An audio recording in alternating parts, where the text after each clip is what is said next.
Hello and welcome to the Sunday League Pundit Show, episode 19. We are not joined by JimJam this week because he has a family emergency, so he has had to leave us. We have been with him all day because we've actually been in Macclesfield having a golf day, hence the reason I'm dressed the way I'm dressed. We've been playing golf. Give me a break. So it's just myself and Tin Ribs. I was for a minute thinking it was only going to be me, so I was worried for a minute that it'd just be me talking to myself for an hour, which wouldn't be the first time, don't get me wrong, but it would have made it a little less interesting, I think.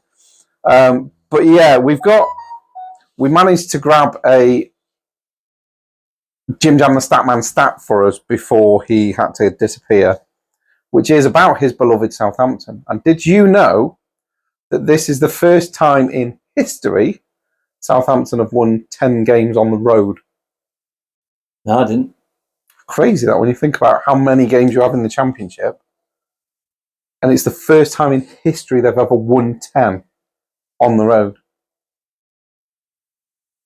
That's mad, isn't it? When you think about it, they've only ever won 9 or less away from home in a season. Mental in a season, yeah.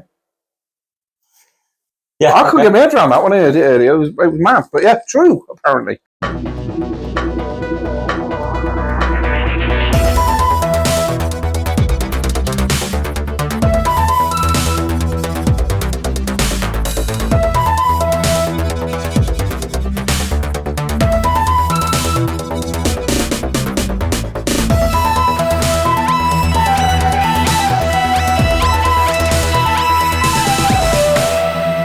So right, we've just done the draw for the Everton shirt, and we can't give you a name because his YouTube name was Slothy that won it. So it's Sloth ZY, Sloth ZY, and then some numbers afterwards, yes. I believe. So I will be messaging him as soon as we finish the podcast. Sloth ZY TV 5078.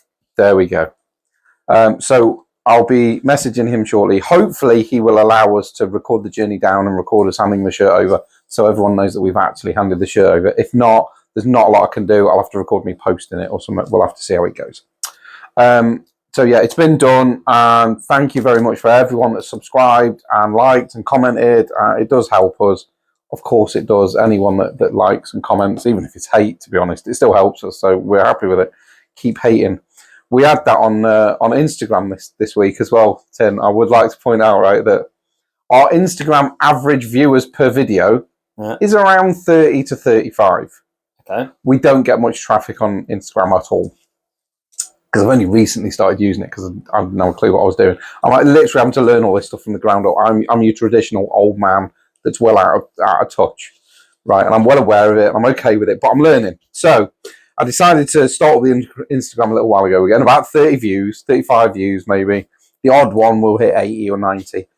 We got one where I was criticising Jurgen Klopp and called him a massive bellend, which I would like to point out that if anyone was offended, I would like to apologise. What the fuck? He's a massive bellend, and I stand by every word I said, but that got close to 2,000 views, a lot of comments, a lot of hate, and I enjoyed every one of them. I'll be honest with you. I enjoyed every one of them. Yeah. My favourite was a guy that commented underneath saying, "Oh, God, it's embarrassing. Anybody will start a podcast these days," to which my response was, "What's embarrassing, mate, is sitting watching something you're not happy with." If everyone's doing a podcast, just ignore the ones you don't like. It's not difficult, is it? But there you go. People will be people. So I have quite enjoyed that, to be honest. And like I say, I'm learning as I go. Well, one thing I will say on the whole, everybody starts a podcast. This isn't independent. It's just a point of view for these people. If people who had an idea didn't create podcasts, we'd have 5 or 6 podcasts. So it'd be no different to watching mainstream TV where you've got very limited opinions. They're all the same opinion and they're all designated by the upper powers, and you wouldn't have any variety whatsoever. And you just have dickheads like that fucking Logan Paul and Jake Paul who I mean, I can't be doing with them. Yeah, just imagine that's the only podcast out there. That would be so painful. And the thing is like if nobody just went for it, You'd have no cars. You wouldn't have the wheel because they'd have sat there and just thought, "Oh, that's a bad idea. I'm not going to do that." But again, like I said, with those two, where do you think they started? Yeah, basically, they started with a YouTube channel, didn't they? Just doing absolute shit. Oh. Like we were talking earlier about Prime. My daughter's into Prime. She's 4, and she's got the name Prime from somewhere. And I was trying to keep her away from it because I find it really irritating. But she's desperate for this Prime. We were talking about TikTok, mate. That's yeah. I find that annoying as well. I mean, it helps us out. It's great. TikTok's amazing if you go to the right channels, like Sunday League Pundit Show. Great channel for TikTok. There's a lot of informative information on there, and a lot of us talking bollocks. So what I want to do is Daryl's messaged us, right, and he has given us a topic that he found quite interesting this week that he would like us to discuss. I don't know whether it's this week or whether it was just today. Okay, but it's something I believe Paul Merson said or thought or something along them lines. So I've sent it to you for you to have a read through. And I had a quick read through it. And give me the gist of it, and we'll give our opinions. Okay, so Paul Merson has made a comment about suggesting that Sky and other broadcasters changing match schedules so that they can have a TV schedule could influence the Premier League's title race this season. And Kelly Cates has quickly, tried to as they do. Yeah, but obviously, at the moment, if you go into the Championship, literally every time it's on Sky, the fans are chanting how Sky is shit. Yeah, pretty much. And there's a big fan backlash against Sky at the moment. But obviously they've tried to defend the position, saying that, don't start people blaming us if whichever team doesn't win. And he's saying, look, I'm not saying that. But from the general gist of it I'm getting is he uses the whole how Tottenham lost the league to Leicester. And then he brings up Tiger Woods has always said he'd rather tee off first and put the pressure on than have to follow up. Yeah. And that's what we were talking about a couple of weeks ago with JimJam when Southampton was sitting high and happy. Yeah. And then we overtook them and all the Southampton fans were on about it's okay because we've got games in hand. And he's openly said, I'd rather have points on the board. Points on board. Points on the board, put pressure on. Yes. Games in hand don't. So what Paul Merson's getting at is the idea that if you're changing people's games and they're not playing them in sequence, you're creating this imbalance of pressure. So, for example, I'm going to use the Premier League as we stand, right? This weekend, Liverpool play today, Arsenal play Monday, and Man City play tomorrow. Yes. Okay, so Liverpool put the points on the board. Yep. Now the pressure's on Man City to catch and Arsenal to catch. Yeah. Then if City win tomorrow, all the pressure's on Arsenal then. Absolutely. But then, again, that's the facts. That's what we know. I'm now going to hypothesise. I haven't looked at the fixtures. I don't know the fixtures. Okay. But if then they give Liverpool Friday night, Man City Sunday, and Arsenal Saturday, Liverpool once again put points on the board, the pressure's still on the other two teams. That could be interesting to check in a little bit. It will be. I will check. That could be interesting. I'm just putting the hypotheses out there. No, it makes a lot of sense. What they're saying is that they can have the TV broadcasters can have a direct impact on the league. Do you know what else I think has? I mean, I agree with it to a point. You have to have popular teams on at certain times. Yeah, absolutely. I get it. The fact that Jurgen Klopp is always bitch whinging that his team are on first, I find kind of annoying, but then I find Klopp annoying anyway. So I don't know whether that's just my but this is a guy who, when his team lost, blamed the length of fucking grass. And the wind. Mate, the guy's just an imbecile. He's blamed wind before now on losing. I'm like, it's a good job only Liverpool are affected by the wind, otherwise that comment would have looked really stupid. Again, as I said earlier, massive bell end. Stand by my words. Whether you like them or not, honestly don't care. To a point I understand, and it'd be interesting to see if that's happening every week, for sure, because then it would hold more weight. What I think is potentially going to affect the title is poor officiating. Ugh. Now, by that, what I mean is Liverpool and Nottingham Forest today were 0-0, and by all accounts, Liverpool had had one shot on target throughout the 90 minutes. They were then given 8 minutes injury time, or extra time, added time, however you want to refer to it. They were given 8 minutes. And they scored in the 100th minute, because it was 99 minutes and some seconds. So they scored in the 100th minute when they were only given 98. That's what's going to cost teams titles. Now, if Liverpool win the league by a point, that game could potentially be the one that swayed it. Poor officiating. If it's 98 minutes, what if Forest go down? Blow on 98. If Forest go down by a point, that could be the point that would have saved them. Yeah. How massive is that to a club like Forest? Huge. That have fought for years, decades to get back in the top flight. And poor officiating could do it. And there was a Nottingham Forest fan, and I get that he was passionate, and he was Nottingham Forest through and through, clearly, when he was on TalkSport. And he was fuming when he was talking to Jamie O'Hara. But Jamie O'Hara, I think, is a bit of an idiot anyway. I don't agree with a lot of what he says. But then Jamie O'Hara's going, I think you're ridiculous. I think you're foolish. I think you're this. I think you're that. I think you're crazy. And I'm like, I actually think he's got a point. Because there's times when Arsenal have won 2-1 in the 98th minute when we should have had 5 minutes injury. And I'm like, probably shouldn't have gone on that long. Yeah. Like, I'm happy we won, don't get me wrong. I'm an Arsenal fan. I want us to win. But I'd rather us win properly. Like, if we can't win in the allotted time given, then you don't deserve to win. But I do think I'm one of a very, very few that feel like that. And most people only feel like that when it goes against them. Yeah, I mean, I don't know the ins and outs because obviously we didn't watch the game. We don't know the details. But when you look at some of these games where they go to like 99 minutes, but what's the added time? How long was added on and how much was given? So, I'm guessing it might just be Fotmob had a bit of a moment, but it says something about 97 minutes, but then it said that he scored in the 99th. 99 minutes and some seconds, so the 100th minute. So but what I mean is I'm wondering if 7 minutes were given and they moved into 8 minutes were given. Oh, is that what it was? Yeah, 8 minutes were given on the board. Yep. And he scored in the 100th minute, 99 minutes and like 40 seconds or whatever it was. And this Forest fan was going mental, and I sort of see his point because I'm like, if you've defended that stoutly for 98 minutes, I mean, you then expect the whistle to be blown, not for the ref to go, well, what we're going to do now is we're just going to play games until Liverpool score. Yeah. Which is kind of how it feels at the minute. Yeah, it's really annoying when you hate Liverpool. Though a woman rang up TalkSport and Jamie O'Hara did his usual. Dismissive, he's right because he played football. I mean, he never won anything or like was a significant player that anyone actually... I even forgot that he played.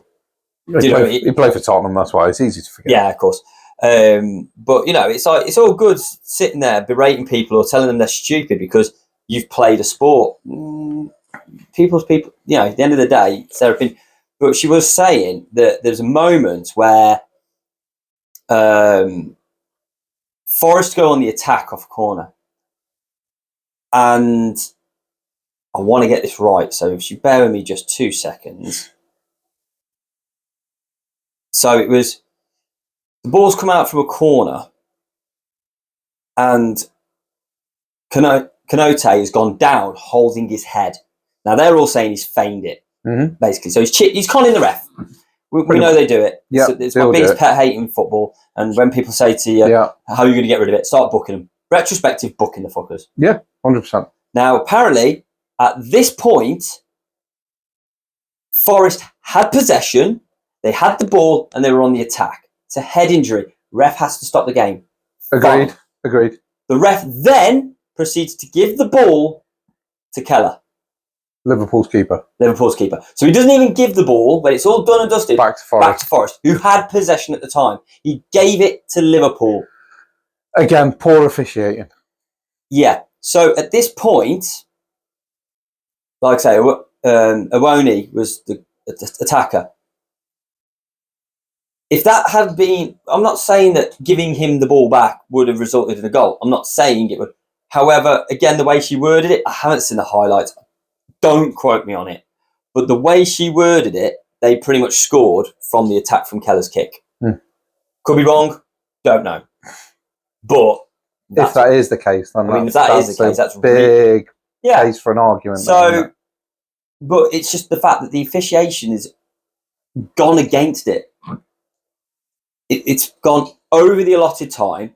They've given the ball to the wrong team. It's terrible. That's awful, isn't it? That's awful. If that is the case, obviously, the reason we haven't done as much looking into it as we normally would is because we've literally just got back from golf and we've had to come in and record it.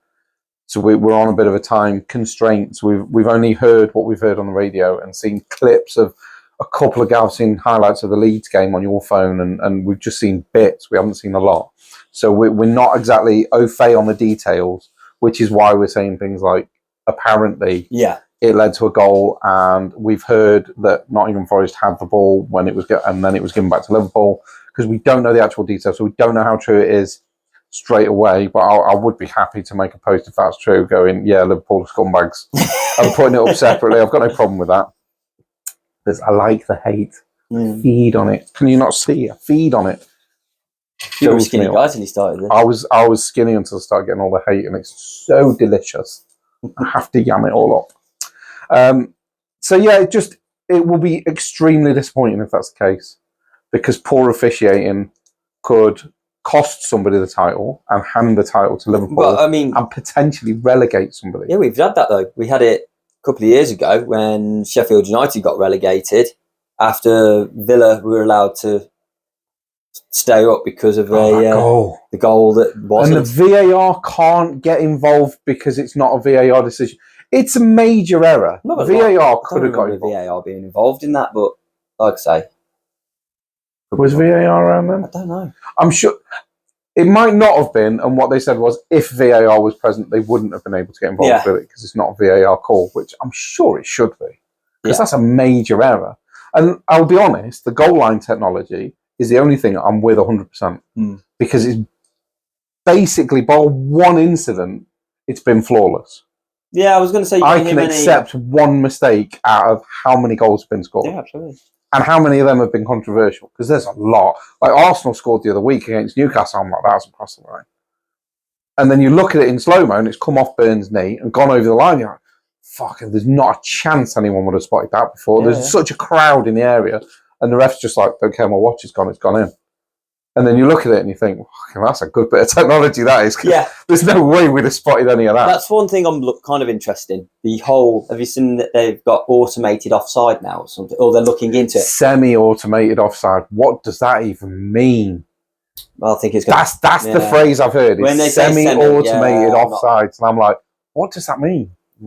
What does semi-automated mean? I'm assuming it'll bleep up and they'll have a look at it. Or... Basically, in 10 years' time, we're going to be watching FIFA. Yeah. The second the ball gets played, offside. And you can't argue with it because it's going to be fucking spot on. But it's going to be so fucking dumb. What are we going to have to talk about? Like now, we're talking about Liverpool, the ref giving it the wrong way. This happening, that happening. But pretty soon, if it's automated this, automated that, automated the other, it's all going to be spot on. And we're going to be sat here going, see that offside? Yeah, it was offside. Oh, yeah, it was, yeah. Oh, you see that goal? Yeah, but it crossed the line. Oh yeah, yeah. It's going to be fucking dull, isn't it? It's going to be dull. And then people go, oh, yeah, but the right team wins and blah, blah, blah. I like the 80s when Arsenal were getting beat by teams we shouldn't have been beat by. And arguments that I could have in school with all my mates. And I could go in school going, you're all full of crap and you're all this and you're all that. I don't like the way it is now. I don't like what's happening to football. I don't like it. It's ruining football. Because, and I tell you for why, as we've mentioned, refs are not officiating anymore. They're just, and the problem with that is, say there was a contentious penalty today. Yeah. Okay, I heard it on the radio, haven't seen the details, but we'll just stick with contentious penalty. I'm not even going to name the teams because that will pinpoint which penalty it was, and I haven't seen it. So let's just say there was a contentious penalty. Okay, we know there was. I don't know which game. So the ref has then gone, I'll leave that to VAR. But then VAR looks at it and goes, well, if the ref didn't see a pen, we're not going to give it because it's not clear and obvious error. Well, I think the ref's just waiting for you to tell him whether that was a pen or not. Yeah. Not he's made the call that it wasn't, but you're now looking at it. Lazy officiating. That's my point. And I think both sides are looking at it from different points of view. Because the ref's going, I'll leave that to them because it's easier for them. And they're going, well, if the ref hasn't seen it. Well, no. The ref has seen it, but he wants to leave you with the call. And then you're going, well, the ref made the call. No, he hasn't. He hasn't made the call at all. And I don't believe he's made the call. I believe he's waiting for you to do it. Yeah. And what should happen on every contentious decision, VAR should just go and look at the screen. Go and look at the screen. Whether we think you've made an error or not, go and look at the screen. Because honestly, that 2 minutes will be longer than the 6 that VAR take before they finally put the lines up, or before they finally decide that it's not a penalty because he just fell to the ground, or it's not a penalty because there wasn't enough Let the ref just go to and go, fucking make your own decision for once.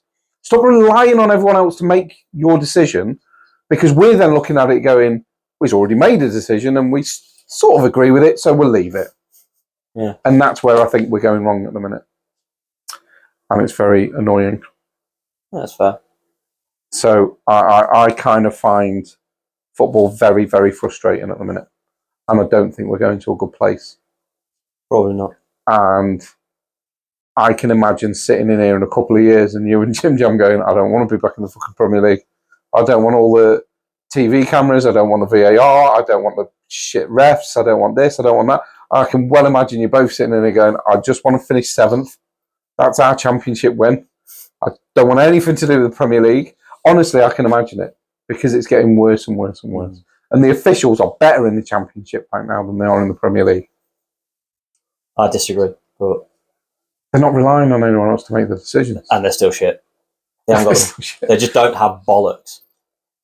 Yeah, the Prem don't. Well, yeah, but they're all shit then. No, it's just... Mate, in the championship, they get it all wrong. Do you remember, right, like local to us, there's a referee, unfortunately I have forgotten his name, right, but he was about 16 when he started refereeing around here. Do you know, he was fantastic.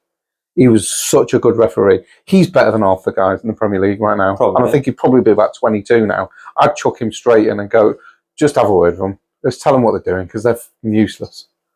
He was great. From the age of 16, he was a brilliant referee. Yeah. I used to row with him a little bit, but nothing abusive, because he used to sort of give it back. I quite enjoyed it with him. A bit of back and forth. Oh, you this, you that, you the other, and he'd go, you're just shit at football. Oh, fair point. I can't really argue with that, can I? Otherwise I'd be playing and getting paid for it. Oh, yeah. But yeah, I just think the officiating is abysmal. And I think the standard of VAR is the ref's already made his decision. I can't be asked to change it. I don't want the controversy, because the second someone makes what is seen to be a big mistake, news are on him, papers are on him, Talk Sport's on him, Sky News are on him. What, like, that amount of pressure, anyone's going to get annoyed and fouled, aren't they? Yeah, and that's the way to look at it, isn't it? It's sad times for football, I think, going forward. Very, very sad times. What we're going to do, we've got a lot to climb into the second half. We do. So let's talk about one talking point now, rather than wait till the second half. And that's Paul Pogba getting a 4-year ban. I've heard about this. Yeah, so he failed a anti-doping test for testosterone, which I immediately thought was weird, because testosterone is something that makes you more aggressive, more manly, more active, more energetic. And I'm looking at Paul Pogba, and I'm thinking, I don't think the guy's moved very far or very much in the last 2 years. I've never seen anyone so lazy. I mean, no, it makes you look like fucking energetic. Wow. Yeah. And it's like, the highlight of his thing so far is that he's like championing veganism. So when Adidas did the whole vegan boot, he did a photo of him eating a boot. So for a guy who someone was wearing it. So the only thing that it makes me go, how is he being done for testosterone when he is the least testosterone fueled person I've ever met? Now, I can only assume that his diet's basically killed him, so he's had to dope himself up to try and keep himself like any form of like remote active living. But anyway, he got caught after a drugs test, an anti-doping test for a game he was actually on the bench for. So he didn't even play. Brilliant. Wow. And apparently he's going to appeal the length of the conviction. But when they offered him like an investigation, like secondary thing, he didn't do it. So he obviously knows he's done it. 4 years is going to end his career. Oh, his career is over. 30 years old. 34. 4 years out. No, he's done. His career's finished. But don't do drugs. Well, it's just pretty it wasn't simple, even drugs, was it? It wasn't like Rio Ferdinand. It was. Well, he just missed one, didn't he? So he's done something. Why do you miss one? I mean, going back on. Nobody is going to miss a drugs test when it's part of your job. Going a couple of weeks back, when you said about whatever John Terry said to Anton, you might have just said, "Where's your smackhead brother?" or "smack rat" or something. Possible. You never know, do you? But I mean, why would you miss a drugs test? Because you've got something to hide. So yeah, I've been drugs tested at work quite a bit, and I've never missed one because it makes no odds to me. You don't. I've never done drugs in my life, so yeah, crack on, test me for whatever you want. He doesn't turn up to work that day. I don't even drink alcohol, so test me for whatever you want. What I mean is, just conveniently don't turn up for work that day. I know, yeah. Well, I forgot that they wanted to see me. I'm sure you did, yeah. It's probably the drugs that's messing with your memory, mate. That's what it is. So, and he got, was it 18 months? 8 months. 8 months? 8 months. This is why I'm like looking at Pogba's going, well, Ferdinand only got 8 months. But that was drugs. But he missed a drugs test. They didn't actually find anything. This is doping. Yeah, plus they actually found it rather than him just missing the test. This is actually a doping charge. That's crazy, isn't it? And in most sports, that carries 4 to 2 years. That's like the maximum charge. So he's now done and dusted. Yeah, I think his career's over. He's not going to... He certainly won't play at the highest level again. No. I mean, if he wants to go play in League 3 or League 4 somewhere, then I'm sure he'll be able to. The only thing I'm wondering is if Saudi Arabia give a shit about the ban and go, come over here anyway. Yeah, because it will be under FIFA rules, won't it? So he won't be restricted over there. It's only under FIFA's rules, so he won't be able to play in the World Cup or anything. But he'll be able to go over to Saudi and get £6 zillion a week or whatever it is they're paying. But I realise zillion's not an actual number, but there you go. The ridiculous amounts of money that they're paying players over there, he'll be able to go over and get that. It's mad, isn't it? Just thinking that I can't think of the last time I heard of a doping charge on a footballer. The last drugs thing I heard was Ferdinand's, and that was in the 90s. But yeah, that's drugs. I mean, we hear doping and stuff in boxing. Cycling. And other sports. Athletics. But Russia. You just don't. Russia. Yeah. Russia. Russia's been done. There's a lot of charges on Russia over the years. But it's just like, football's just one of those ones that you just never hear of. No, it's crazy, isn't it? But then, like Ronaldo says, if you want to be good, work hard. Yeah, well, Ronaldo. It's not the end of the world, prime is it? Example of it, isn't he? Oh, 100%. 100%. I don't think he's the most naturally gifted footballer. No, he's not. Did you see the interview where Evra actually said about like that guy puts in? Did you see where Evra was on about how hard he works, how hard Cristiano Ronaldo works? And he said like went back to his house after training, had some food. He was like, "Oh, should we go for a kick around the garden?" And Evra's like, "No, mate, no, I'm good." He's like, "Oh yeah, but I want." You just constantly training. You can't help himself, constantly doing so, constantly trying to perform and excel, and that is just the dedication and the mentality on the bloke. Mentality of a winner. Oh yeah, simple as. Absolutely. And it's the only way to describe him, and he's just a winner. Yeah, he's a born winner. Massive amounts of respect for him because of that. Yeah, I thought he's absolutely superb. So, I'm going to ask you a question now. Okay. I'm going to give you the break to think about it. Okay. This jumped into my head. It's a bit of a challenge. I'm going to give you jumped into your head. This is worrying. So, three people have won the Ballon d'Or whilst playing in the English leagues. Who are they? Me.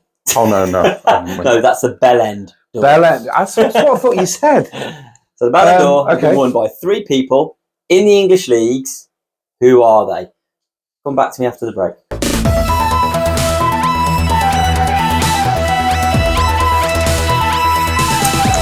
Hello and welcome back from the break to episode 19. Tin Ribs set me a bit of a mind bender before the break for me to think about during the break, and I'll be honest with you, I've struggled a bit. It's name 3 Ballon d'Or winners that have won the Ballon d'Or whilst playing in this country. And the only one I can think of I found is Michael Owen.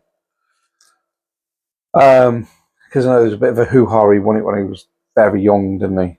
Yes. In the 90s. There were other people who won it who didn't win it whilst in it. So I know Henri came second to Nedved, I believe. Yeah. When he should have won it over here. So this was a stat that was actually given to me by Darryl. Okay. Because he literally blew my mind. So the first one, I didn't get. Didn't Ruud Gullit win it? Not while no. Chelsea signed him because he had. So I guessed 2 out of 3. Michael Owen was the first one that I guessed. Yeah, I think Michael Owen won it. And Ronaldo won it at Man United. Okay. The other one I hadn't got a clue. Genuinely had no idea. But apparently this person won the first ever. Are you going to go like Ray Wilkins or somebody like that? Sir Stanley Mathews. Did he actually? I would never have got that in a million years. Ever Ballon d'Or. Didn't know that. Blackpool have had like a Ballon d'Or winner. Was he at Blackpool at the time? Couldn't tell you. I believe so, but I won't lie. Couldn't tell you. Mental. But when Darryl asked me that, I got the first 2. I was like, yeah, okay. That was it then. You just never even thought of Ronaldo, because I just think of him at Real Madrid. Yeah. Just think of him at Real Madrid. But even you said about Owen, was he at Real Madrid? Not telling you. Yeah, it was 50-50 on Owen. I know he won it, and I know he won it early. But yeah, it's the only name that I could think of. That's mental. Ever. Sir Stanley Mathews. Yeah, Sir Stanley Mathews. Well done, Sir Stanley. I'm sure it's Sir Stanley Mathews. Flying the flag for the English footballers. Fair play to him. I quite like that stat. I enjoyed that. Right, so what we're going to do is we're going to have a quick run through on last week's prediction game. Now, the reason we haven't done it very early and the reason we're not going to dwell on it too much is because, how to put it mildly, we all did crap.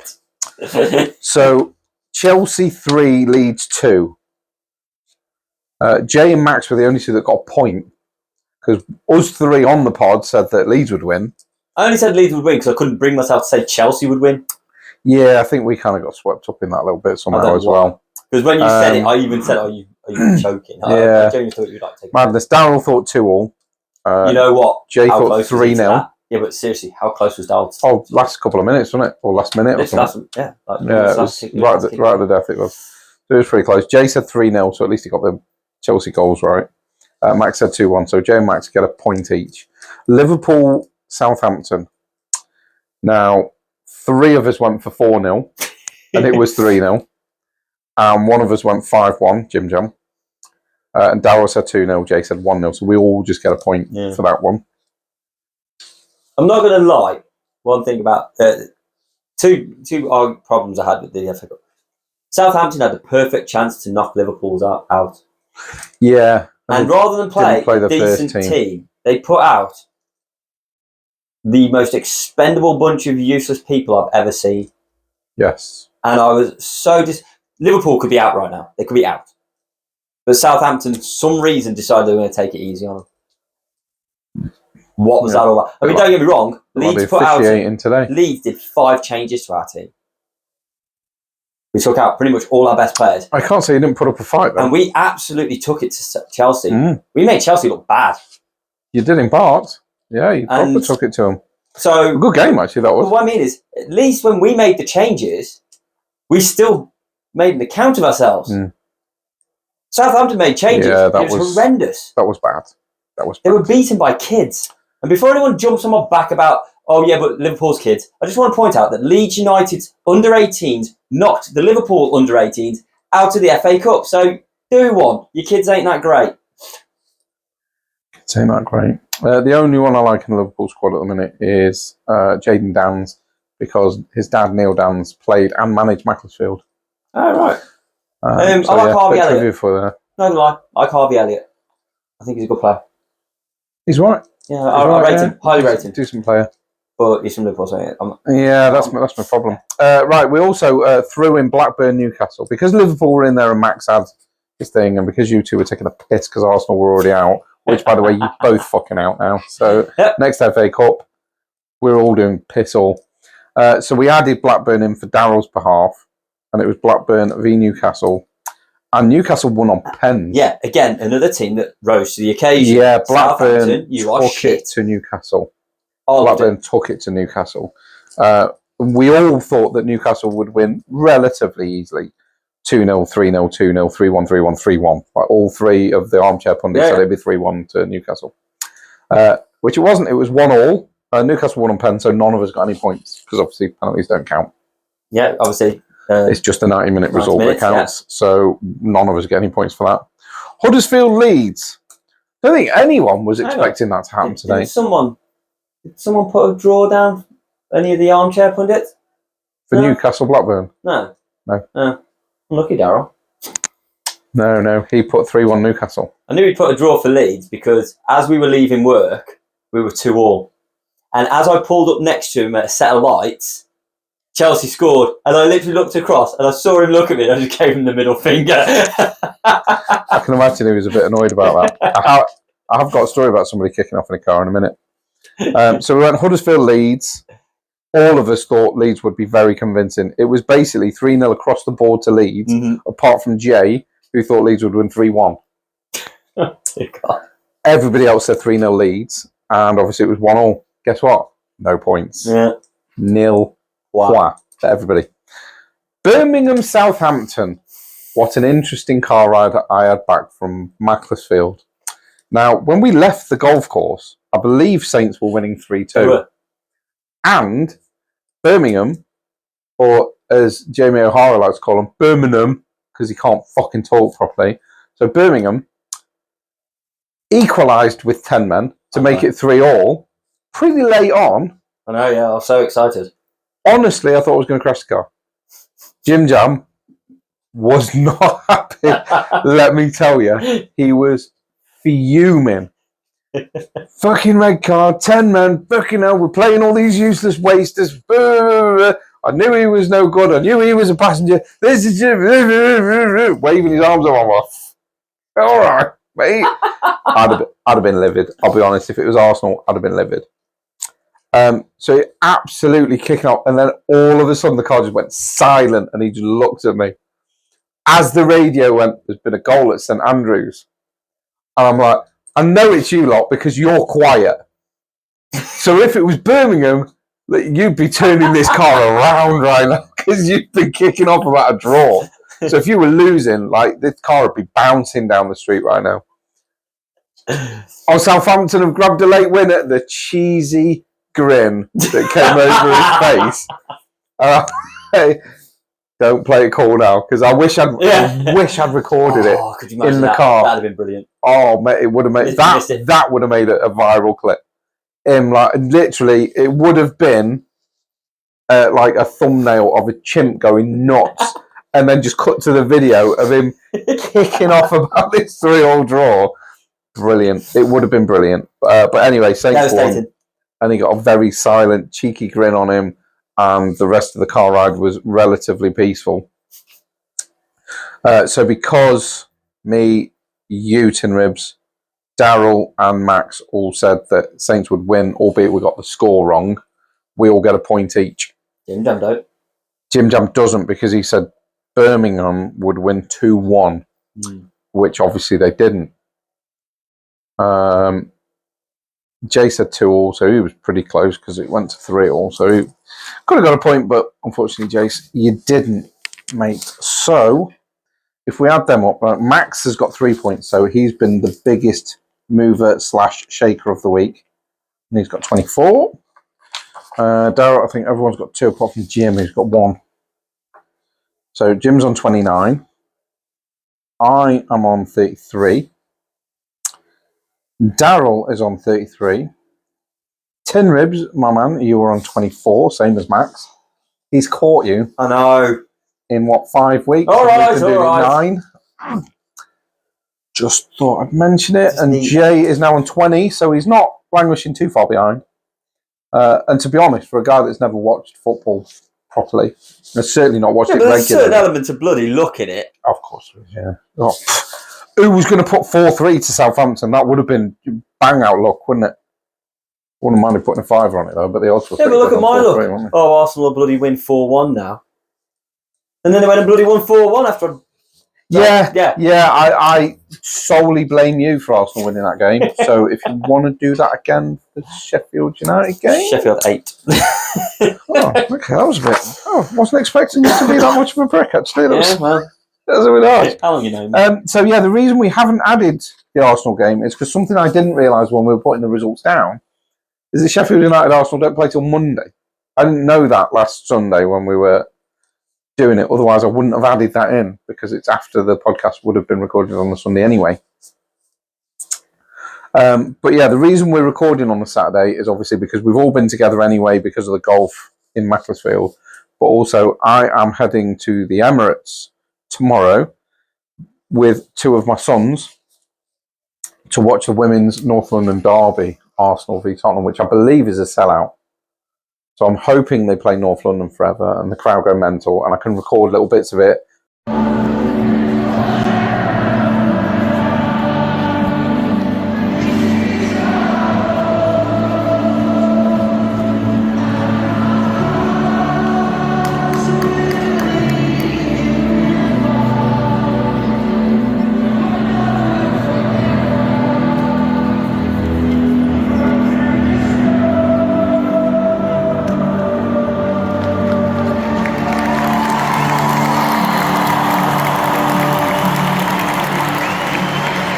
If they start singing North London Forever, because I think that's kind of cool, I'll probably record little bits of the crowd and stuff doing that. There'll be bits of me and my kids up on the TikTok and the YouTube shorts and stuff like that I'll upload. But I will not be recording the game while the game is actually playing because I'm not mental. I'd rather just watch the game because I like football and not being a bellend. Imagine living in the moment. I know, yeah. It's like it's almost like the 80s and 90s didn't exist, and it makes me sad.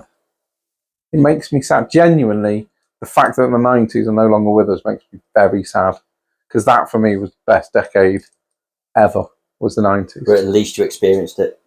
I did experience it, and that's what made you miserable. That's what's made me sad, is that I miss it. Because as the old adage goes, if you haven't had it, you don't miss it. That's true. And you're not going to miss it. Kids today are going to think that their life is the greatest thing in the world. Something my grandparents never threw at me, possibly because they both lived through a world war, which is maybe why they didn't tell me that their life was far better than ours. Whereas I can look at my kids and go, well, our youth was way better than yours. Yeah. You know all that dumb crap that you do and you get in loads of trouble for because you record yourself doing it. I went out and did a ridiculous amount of dumb shit. I broke bones. I broke windows. We hot-wired cars over 30 years ago. Fuck off. And we did all sorts of shit. Like ridiculous, stupid, crazy nonsense.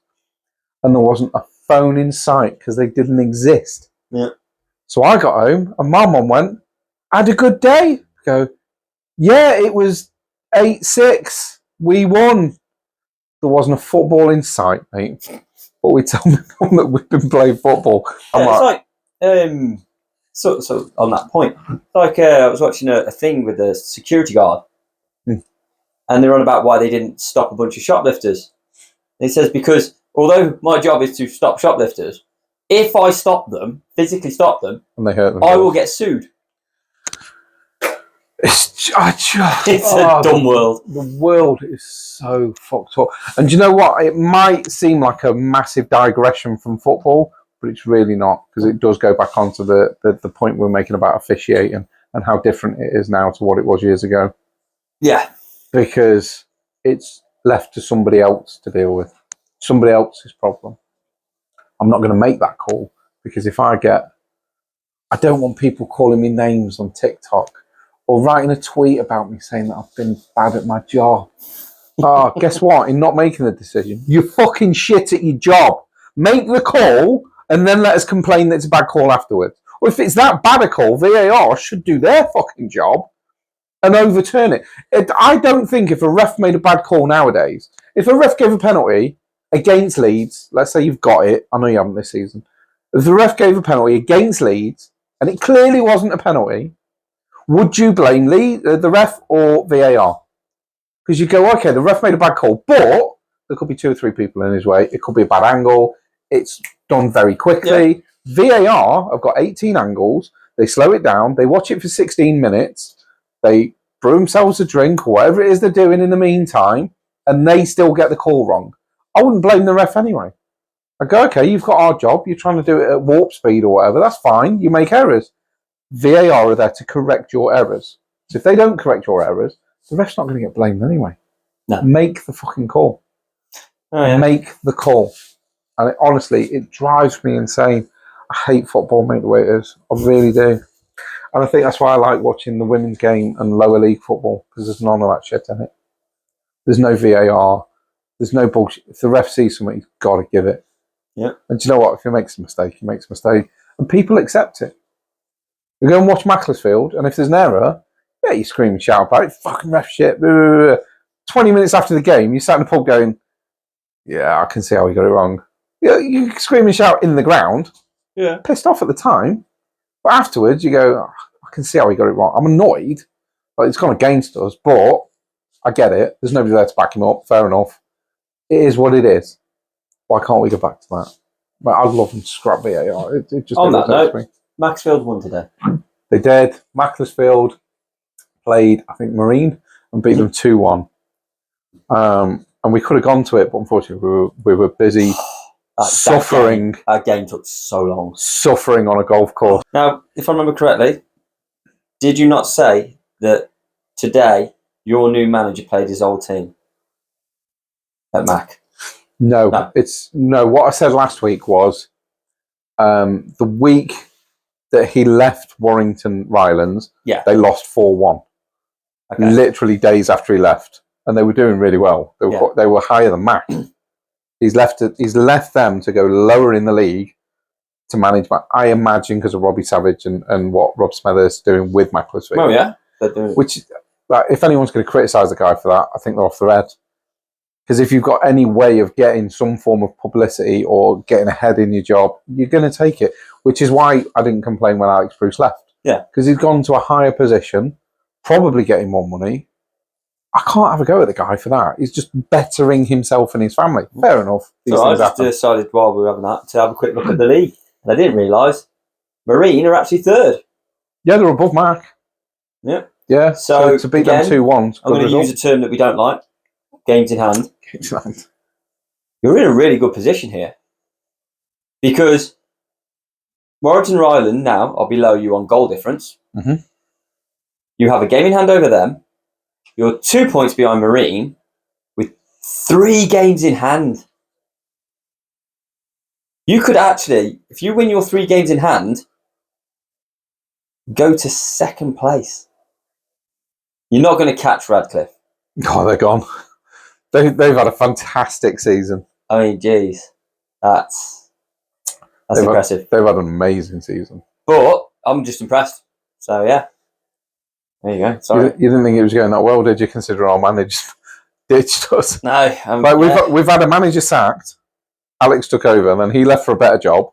And now we're on our 3rd manager of the season. Jeez. I suppose in the lower leagues it's a bit of a different. Yeah, it happens. Thing, you know what I mean? So. Because the thing is if somebody comes to Arteta, then like Rio Ferdinand made a comment. I don't know if you've heard it or if you've heard anything about it. Rio is becoming the Jamie O'Hara of Sky TV, because he's come out and said the 2 things, one of which I'm 50-50 on, okay, which is Bukayo Saka is not world class. And I'm like, well, that's all down to personal preference on whether you think a player is world class. If you don't think he's world class, then in your opinion, he's not. So I'm not going to slag him off for that, because it is all down to perception. Now, there's other people that go, it depends what you see what world class is. Mm. Do you see the top 2 players in the world being world class? Because if that's the case, probably isn't Bukayo Saka. But do you see the top 10 players in the world being world class? If that's the case, you probably have to include Bukayo Saka in it, because he's probably one of the 10 best players in the world. The way he carries Arsenal on his shoulders at 22, I would have to put him as a world class player. Okay, but he's the only one Arsenal have got. I love Martinelli. I love Odegaard. I think he's superb. But I'm not sure I'd consider him world class. Amazing, yeah, definitely. But Bukayo Saka seems to have that extra thing. Rio Ferdinand's second comment was, I fully believe, wholeheartedly, if Man United came in for Arteta, he would jump ship in a heartbeat because Manchester United is a bigger club than Arsenal. Now, the few things that I take umbrage with is, now we both know how I feel about Arteta. Mm-hmm. If he was to fuck off and join Man United, it probably wouldn't bother me that much. As long as he took David Raya with him, it wouldn't bother me that much anyway. Because I blame him for us not winning the league last season. However, my biases aside, are Man United a bigger club than Arsenal? Globally, yes, probably. Right now, no. No, they're not. They're not a bigger and better club than Arsenal right now. They're not bigger and better than Liverpool, as much as I hate to admit it. They're not bigger and better than City. Are they a bigger club globally? Yeah, their brand is. Liverpool's probably up there because they're just as well known because of what they did in the 80s, you know. Yeah. Such recent past that Liverpool keep banging on about all the time. So I sort of get where he's coming from on the Bukayo Saka thing, because, personal opinion, you may not see 10, 15, 20 players as being world class. Mm-hmm. You may think 2 are. That's fine, that's up to you. But would Arteta leave for Man United? I genuinely don't think he would. Wouldn't be that bothered if he did. But I think if Man United knocked on his door, he'd go, I've got exactly what I want. I can do what I want. Yeah, I was going to say, he's pretty much got to rule the roost, doesn't he? 100%. He's basically, as far as I'm concerned, got the same sort of control that Wenger had. Because he can just drop players on a whim. How many people would have gone into Arsenal at the time he did and taken our, at the time, 2 best players and fucked them off for free? Go on, Ozil, on your way. Go on, Aubameyang. Not putting up with that shit. Yeah. And we got rid of them for free. We took a massive hit on both of them. Yeah. There's not many people that would have walked in and done that. And I actually respected Arteta at that point. Because I'm like, if he's going to come in and stamp his foot down, I'm all for that. Because both of them were taking a piss. Ozil gave you 1 good game in 10, albeit it was usually a world-class performance, not player performance. No, I'm not. Yeah. And Aubameyang, before he got his massive pay rise, was one of the best players in the Premier League. He was outstanding. As soon as he got his 350 grand a week, you barely knew he was on the pitch. And that's what annoyed me about Aubameyang. And then he'd be going on holiday and not turning up for training. And from the outside looking in, you were like, well, why is this allowed to happen? Next thing you know, Arteta's got rid of him. I'm okay with that. Stamp your authority. Fine. I respected Arteta a lot at that point. But when you do stupid things, like I'm not fully coming around to the idea of Havertz, but I currently don't think he's as bad as I initially thought he was. So I'm not sold, but I'm in the shop. Okay. Okay? I've gone in the door. This is interesting. And I'm having a look, but I'm not sold. Because this is a marquee moment. Just I mean, it's not very often I'll admit when I'm wrong. I try not to if I can. I normally beat about the bush and come up with some excuse somewhere. But he's not as bad as I thought he was. I still don't think he's great. I'd still like to see Smith Rowe get more minutes. Mm-hmm. But there's something there that wasn't there at Chelsea. So I'm in the shop. Raya, I've got the torch and the petrol, and that shop's going to be burnt to the ground. Because it's just shocking. And the abuse I've had online, right? Because this guy, I don't even think, like, this isn't a dig at where he's from. I think he was from, like, Nigeria or something. So I couldn't tell you his name, is what I'm saying. Couldn't pronounce his name. It was very, very long and had a lot of letters in it. And I'm a bit ignorant, and pronouncing that sort of shit is a bit over my head. But he put this big thing about how Raya's had 8 clean sheets and Pickford's had 8 clean sheets, and there's another keeper that had 8 clean sheets. Banana? Could have been an honour. But there was 3 keepers that had 8 clean sheets. And as I do, I don't like to just slag somebody off. I like to have a quick look first. How many shots has this one faced? How many shots has this one faced? And how many shots has Raya faced? Raya has faced, are you ready for this? The next lowest amount of shots, right? Raya has faced 22% of the shots that keeper has faced.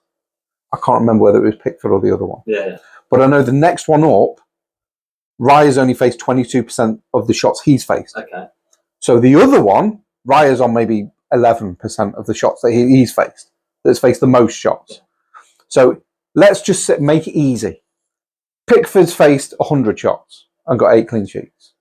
And then you've got, let's say it's Onana. I don't know. I should have had a proper look. Let's say it's Onana with the next 8. I don't think it is. I think it might be Henderson or somebody you wouldn't expect. But whoever it is in second has faced 80 shots.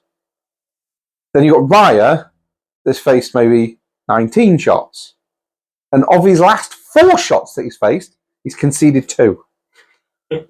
Nobody can tell me that conceding 50% of the shots you're facing is in any way good goalkeeping. Oh, but the shot against Porto was really good. It would look good if your fucking keeper's 6 or 7 yards off his line, yeah. It's going to look great. If your keeper stood 2 yards off his line, that's the easiest collect you've ever seen in your life. He just lifts his arms up, picks the ball out of the air and goes, thanks for that, oh shit. But when you're near the penalty spot, that shot looks great. Come on. I'm sorry. When Newcastle, ball was out, ball was in, don't give a fuck. When that ball is in, it's in. The ref has said it's in, so the game's playing on. Mm-hmm. Right, so as somebody that's played goalkeeper, if I've got somebody by my corner flag, do you know where I'm not stood? At my front post. So I keep saying I'm not going to slag Raya off, and then every week I get back onto it. But it just annoys me.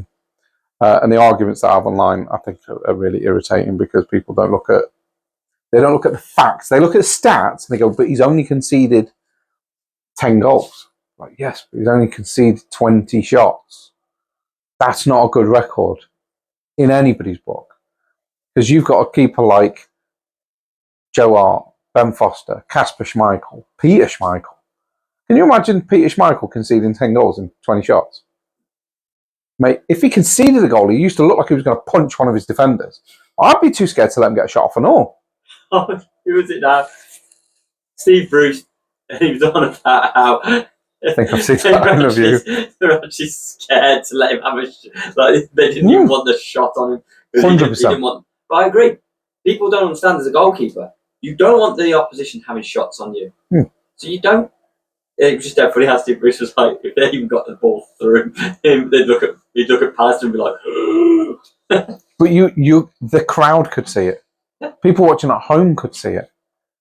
We could all see it. Do you know what I mean? We all saw the desire. When Ian Wright went in, Stud's going. Why couldn't pull out?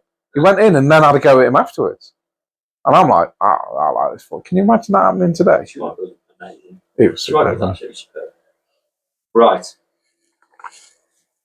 Before we get sidetracked, we have the predictions for this week's games coming up. Okay. I have JimJam's scores. He has. Oh, have you already messaged Jim? I have messaged him, so we have his scores. Okay. We'll send them to the other. I'll try and remember this week. I forgot last week to send the results over. It's a good job you did, yeah. I'm going to get them out. Right, so let's go with Sheffield Wednesday Leeds. So the first game, Sheffield Wednesday Leeds, and JimJam has gone with, have a guess? 3-0 Leeds. I see, actually. Jesus Christ. Jim, you're embarrassing yourself. You're embarrassing everybody else. I'm going to go with 2-1 Leeds. I think it's going to be a bit closer than that, just because I think you're going to be worn out. No.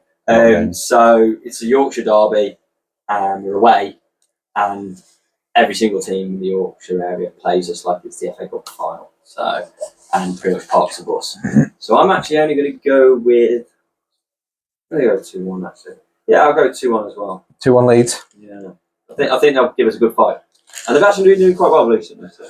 Right. Okay. So 2-1, 2-1, and obviously 3-0 because that's where he goes with it. Right. So do I need to ask, or are Saints going to beat Sunderland 3-0? No. 2-2. To what? He doesn't like going for Saints, does he? Jim 2, Sunderland 2. You? Well, this is the thing. Normally, I'd be quite pro Saints. However, Sunderland were one of those teams that I'd be like, okay, they could cause a bump. But Sunderland have been on a massive slide lately. Massive slide. It's got to be put to an end at some point, though, isn't it? Yeah, but I'm actually going to go with 1-1. 1-1. Do you know what? I was thinking that. I was debating between 2-2 and 1-1. I was actually going to go with Sunderland winning, but they lost again today to Origin. I'm just like, they've been in 3-4 recently. Do you know what? I think that last gasp winner at Birmingham is going to really kick Saints up the arse. You reckon? A little bit, yeah.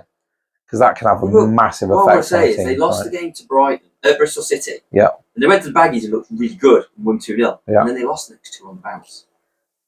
Yeah, and then they won last gasp. It was time they won again, I think. I don't know. I'm going to go 2-1 or 2-0. Ooh.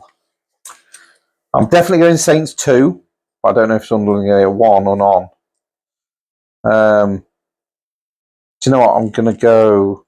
The defending today was fucking abysmal. I'm going to go Saints 2, Sunderland 1. Ooh. So they're definitely going to concede, I think. Okay. Right, so now we're on to Arsenal-Brentford, and let's not forget that Arsenal have not yet played Sheffield United, who, let me just run you through the scores that we've been through, okay? Oh, okay. Yes, a refresher. So we've got, because obviously we don't get the armchair pundits results beforehand usually because we have to send them after the recording. However, this week's different because Sheffield United Arsenal don't play till Monday. So Max, Jay, and Daryl have all gone for the same score. Now, bearing in mind that I send all these out individually, not as a collective, and they come back individually, not as a collective. Technically, Daryl got it off me. So, I actually did, because I forgot to send it out this week. So you reminded me after sending it to Daryl. So Daryl went 2-0 Arsenal. Mm-hmm. Jay went 2-0 Arsenal, and Max went 2-0 Arsenal. What did I go with? You went 6-0 Arsenal. I went 6-0 Arsenal. Jim went into the stratosphere and went 7-0 Arsenal. But I was listening to the radio the other day, and it was the Plum that used to play for Spurs, Jamie O'Hara, and he was with, I think, Darren Bent, who, I get it, is an Arsenal fan. Yeah.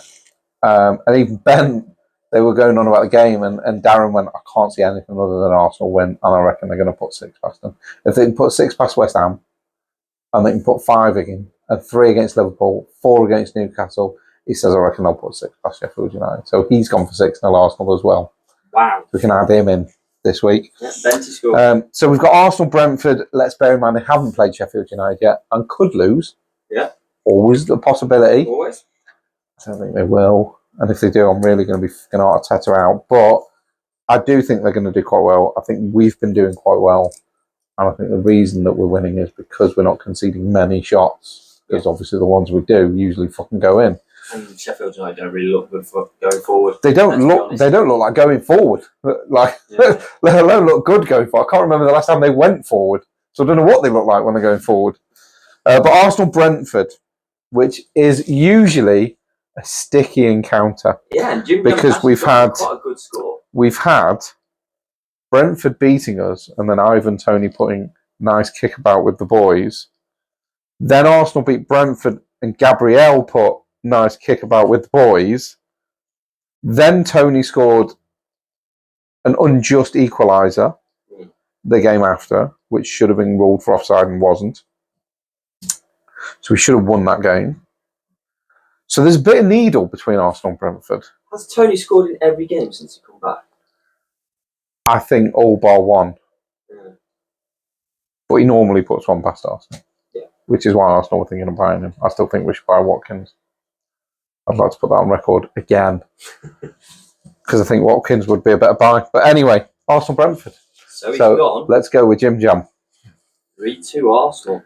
3-2 Arsenal. Well, all they need is 3 shots in it, and they've scored 2. So I can see it happening. Law of averages. Yeah, basically. Especially when you've got a keeper like that in. So yeah, I can see that.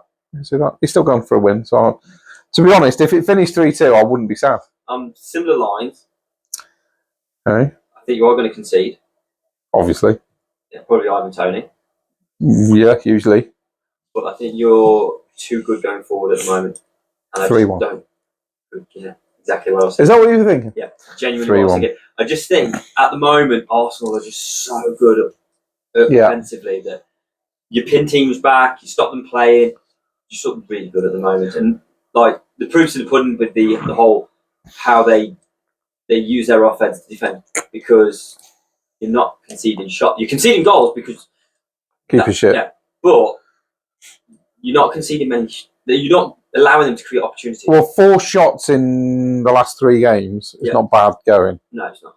Really, to concede 4 shots, and that's why I think we'll be good against Brentford, because my issue is that we haven't played Sheffield United. So, like, I'm thinking 3-0 Arsenal. Yeah.